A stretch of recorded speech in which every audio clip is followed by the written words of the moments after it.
Hi Dave, Phil Beever here from the Wilderness Club. Quick recap on our lesson today.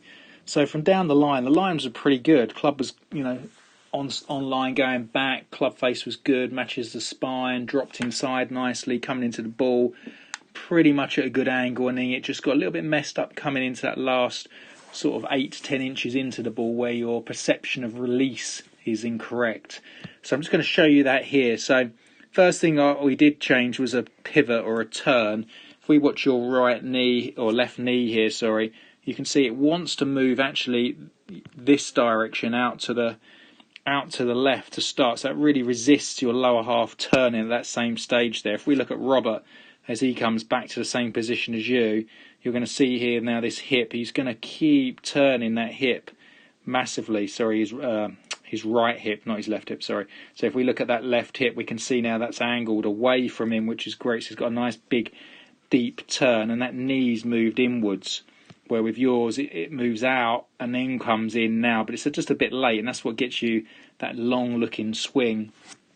Makes you hinge the club late. So I just want to feel like the right hip turns massively or turns a lot to the right, and let the left knee kick inwards. It's very important the left knee goes that way. It gets your weight distribution better.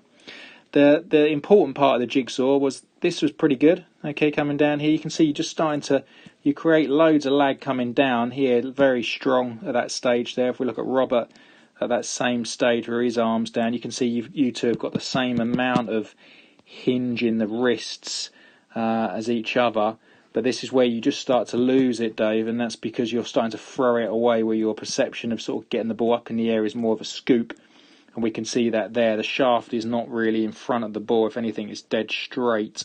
And we can see here also there's going to be no contact with the ground as you go past. So at that stage now, look at how much wrist angle there is on the way through. If we look at Robert at that same stage, coming through, sorry, this has got a bit quick.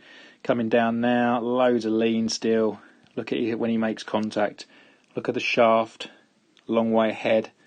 Their hands a long way ahead, and if we keep looking at him at that same position as you, very different.